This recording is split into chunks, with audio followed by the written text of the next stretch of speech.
Top against bottom. The ultimate championship clash of contrast. A battle between two sides heading in very different directions.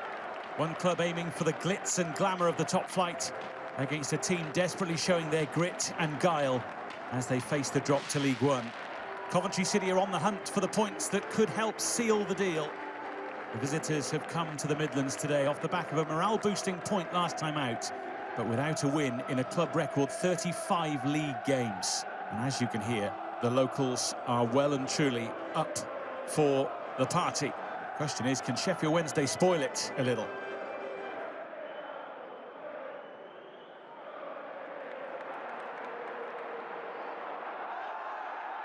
There's Radoni, who was making good progress until that was halted by Chalobah. Early opportunity here for Jack Radoni to show his quality, either with eyes for goal or for a colleague. There are a fair few in the middle who can make a difference, should he look for them. It is Radoni who went low. And it was watched all the way by Piers Charles, just deciding to try and outsmart Sheffield Wednesday. Yeah, looking square, just pretending that he's going to deliver into the 6-yard box, just trying to whip it into that near corner. Radoni stepping in with Ingleson. Daramola, who did sign on a season-long loan deal here from Crystal Palace for Coventry, but only actually played an hour or so in a League Cup tie before eventually returning to Palace. And Rushworth with a mistake, which is very nearly pounced upon.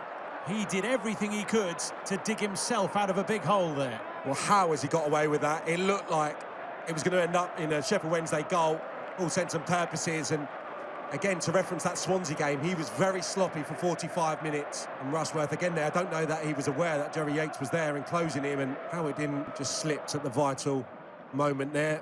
This is Grimes back to Rushworth. And Jerry Yates can't believe that he hasn't been able to collect that. Daramola as well on the scene, just looking to profit from that little ricochet. He does fantastically well, Rushworth. Snappy turn from low. He was watched all the way, though, by Van Eyck. Grimes forward for Wright. He looks to Efren Mason-Clark, who didn't get hold of it. Liam Palmer very much blocking the path to goal. But they looked in control, Sheffield Wednesday, as they built, and Jamal Lowe looked to have turned really nicely. Grimes dispossesses him, quickly shifts it on. Hadji Wright to Mason-Clark, just doesn't find either corner. I'm not entirely sure if he's trying to reverse that and look for the near post, but just goes through Palmer. Van Eyck with Brandon Thomas-Asante ahead of him, and plenty offering themselves for possession here.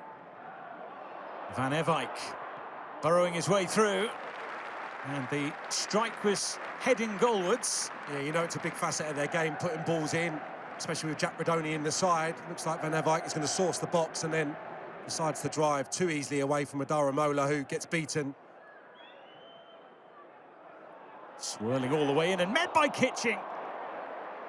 And dug out from underneath the bar in Sheffield Wednesday's hour of need. Hadji Wright trying to squirm his way through. And anywhere will do from Chalobah. Yeah, enough bodies back there to repel that Hadji Wright effort, but it was a wonderful attempt from Kitching. Ingleson does brilliantly. And this is such a big part of their game. Yes, they can cut you open in open play, but one of the best set-piece teams in the division, as they have been across the last 2 campaigns.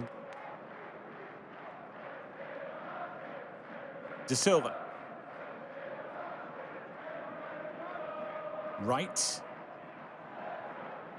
Trying to find room for the cross-in, which was so tempting for Brandon Thomas-Asante to attack.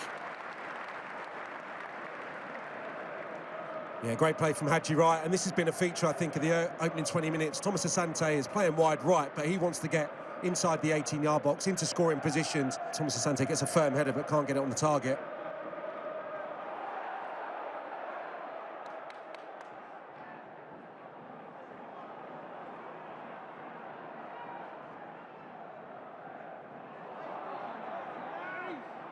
And it goes towards Yates.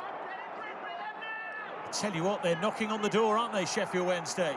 Well, the flag stayed down, And if that's the case, that's the best opportunity by a country mile.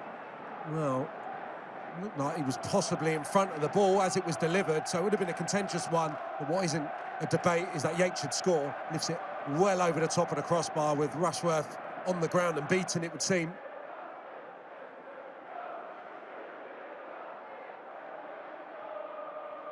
Plenty waiting in the middle, but there's no way past Svante Ingolson.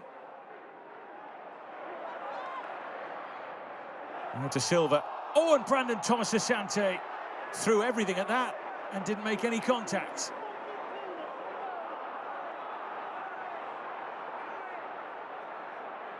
Daramola now. Turning defence into attack for Sheffield Wednesday. And Ingolson got right underneath it. Really good opportunities at both ends. This is the subsequent opportunity for Ingolson on his left foot. Perfectly set, actually. And that's a really good sight of goal in context of what we've seen. Silva, brilliant approach play. And I can only think that he gets a little bit excited. He doesn't concentrate at the vital moment.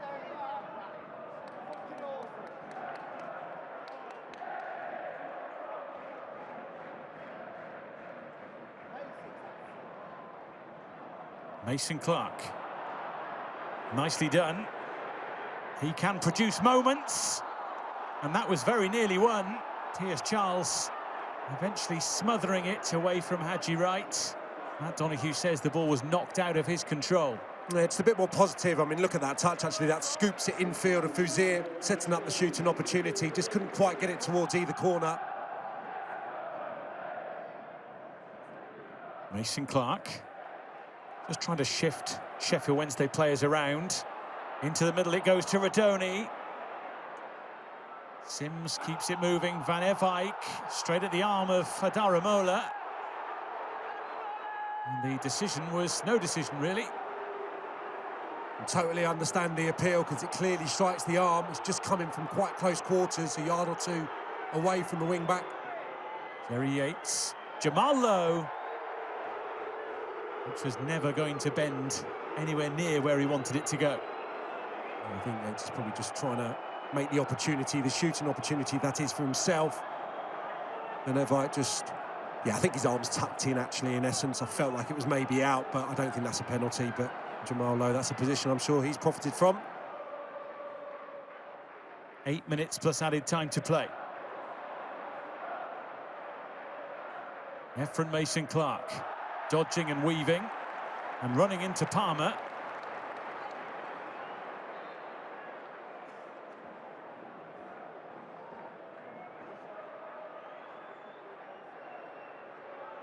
This home crowd is desperate for a Coventry City goal. Oh, and it's a wonderful header that very nearly brings one about. He's not been on long, but Josh Eccles very nearly came up with something special. Well, the ball's not perfect because it's probably slightly behind him. Yeah, it is. I mean, very nearly angles it in. Superb attempt.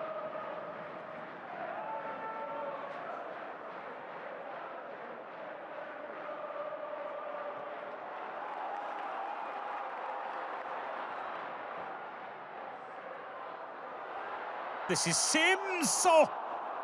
And off the post with the seconds ticking away.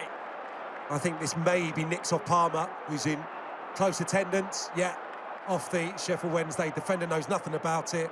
This is the outside of the post. Deep into added time. They go in search of an opener that could mean so much. In from Torp.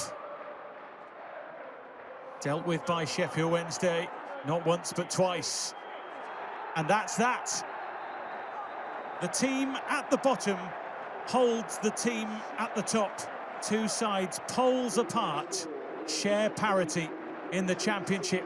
Many filed into the CBS Arena today, expecting a party, expecting this to be the day that Coventry City could seal promotion. And it wasn't to be because of a battling Sheffield Wednesday side who stayed strong and also created moments of their own. Frustrations for the Sky Blues, who thought this was going to be a lively game with goals galore. It ends as it started. Coventry City 0, Sheffield Wednesday 0.